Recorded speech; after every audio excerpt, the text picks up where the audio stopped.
Hello, and thank you for inviting me to speak about this important topic at Reef Futures Virtual. I'm Jennifer Moore from NOAA Fisheries, and along with Lisa Gregg of the Florida Fish and Wildlife Conservation Commission, we are representing the Florida Coral Rescue Team.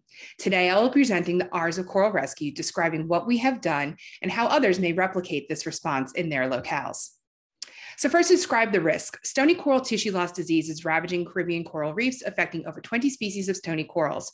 The disease was first discovered in Florida in 2014 and spread up and down the Florida reef tract over the past 7 years, and has spread to many other locations throughout the Caribbean. And due to its high rates of transmission, prevalence, and mortality, once a reef is affected, devastation is left in its wake. Now, to discuss the response to the significant risk. In 2018, the state of Florida and U.S. federal agencies took drastic measures to respond to the disease-induced mortality event. And we came up with a plan to rescue corals from the wild, hold them in land-based aquaria to prevent them from becoming infected, retain their genetic diversity, and eventually reproduce them for future restoration. We initially started with presumably healthy corals from ahead of the disease front so we could reduce the risk of corals transmitting the disease in aquaria. With over 20 species susceptible to the disease, we needed to prioritize which species to rescue because we knew that it would be extremely challenging to focus on all of them at the same time. We categorized the species into high, medium, and low priority based on things like susceptibility, rates of mortality, conservation status, and abundance of the population after it was affected by the disease. We developed a genetic management plan to guide rescue collections and ensure that sufficient genetic diversity would be collected to support restoration activities. The target was 50 unique genets or genotypes per species because that captures approximately 90% of the genetic diversity of a population. But because we couldn't tell individuals apart in the field and because genetic markers had not yet been developed, we set a target of 200 individuals to hedge our bets. And that was a total of over 4,000 corals. We're developing a genetic markers for all 20 species and have completed 10 of them, which will be made available to the community. Then we got down to the business of coral collections. In the fall of 2018, we piloted collections using dayboat operations, but due to the number of corals we were targeting to collect, the geography that we needed to cover, and the amount of post-processing to trim, mount, measure, photo, sample, and tag the corals, we soon realized that a liveaboard operation would allow for maximization of effort and efficiency. Corals were carefully selected for collection, targeting 15 to 30 centimeter diameter colonies to balance them being large enough to hopefully be reproductive, but not exceeding a size that could be easily collected by a diver without assistance. We continue to refine our process and equipment to allow for a collection of up to 400 corals in a single 6 to 8 day cruise. We conducted all of the post-collection processing on the vessel and kept the corals healthy and happy for the duration until they were delivered to an intermediate holding facility. In all, we conducted 7 cruises between 2019 and 20. Due to the progression of the disease front along the Florida reef tract, we conducted most of our collections in the Marquesas and the dry Tortugas. And all of those corals were going to need a lot of good homes. As soon as we realized that we were going to need to hold up to 4,000 corals and just how much space an individual coral needs to remain healthy, we reached out to the Association of Zoos and Aquariums as the only entity that had the suite of resources, expertise, and professionalism to take on this significant conservation challenge. The AZA established the Florida Reef Tract Project. The AZA developed a survey to identify interested facilities nationwide and vet their ability to participate in this project. As a result of this recruitment process, we now have 26 facilities across 14 states with 29 operating partners currently holding rescue corals. We've also recruited 7 non-AZA facilities in 3 different states. This is a truly unprecedented level of collaboration, and we could not be successful without all of these partners.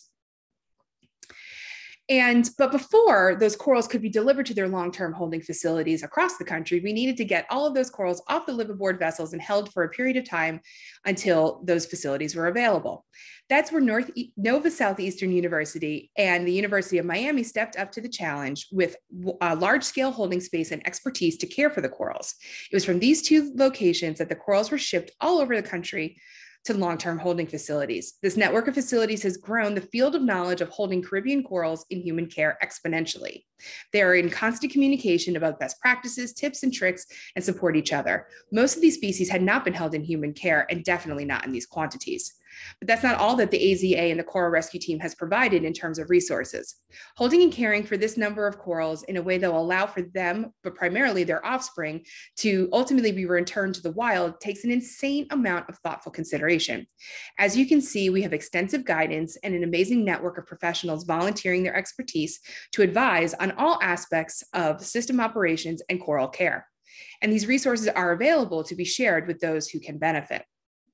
And while retention of these corals to provide genetic preservation is a primary goal of coral rescue, we also need to propagate these corals to be able to repopulate Florida's coral reef when the time is right. The Florida Aquarium has already successfully sexually reproduced 10 rescue species through lab-induced spawning with highly controlled conditions and in greenhouses with natural cues. We have recently prioritized 5 species for ramping up propagation production efforts across several rescue facilities. These corals have been settled and reared for over a year or 2 in some cases. We have accomplished several firsts in the field of land-based propagation, including the first ever cross-fertilization of Diploria labyrinthiformis wild gametes with ex situ produced gametes, settled the larvae and reared them for approximately 6 months so far. And just to hit home how novel this challenge was, the wild corals were off Key Largo, Florida, and the rescue corals were in Apollo Beach, Florida, over 300 miles apart.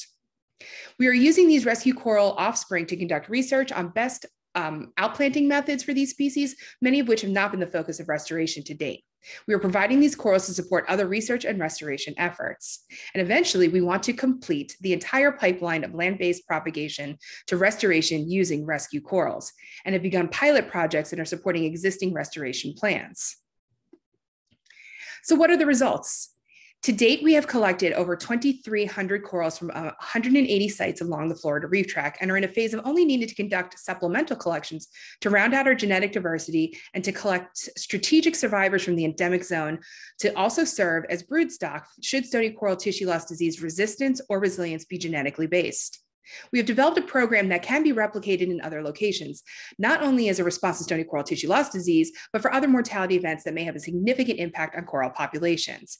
I know we have a seemingly huge amount of resources, and yes, we have been very fortunate to have funding and in-kind support from the network of over 40 partners, but our process can be replicated at different scales. First, you must identify your goal with your particular location and situation in mind. Perhaps you just want to collect small fragments for genetic preservation or focus on extremely rare species. This will be based on the status of your reefs and the coral's response to the threat. Then you need to consider what resources you have or can obtain within that timeline to accomplish your goal. You'll need to prioritize which species you want to focus on, taking your goal and resource assessment into consideration. You can always plan for the unlimited resources, but make sure that it is scalable based on your identified priorities. And then just do what you can. Coral rescue continues to evolve over time, and your project will too. Just because you may not be able to identically replicate our program doesn't mean you can't make meaningful impact in response to a threat on your reef. Those were the R's of coral rescue. We are happy to be a resource to anyone wanting to engage in a rescue project. Thank you all for listening, and to Reef Futures for inviting our talk.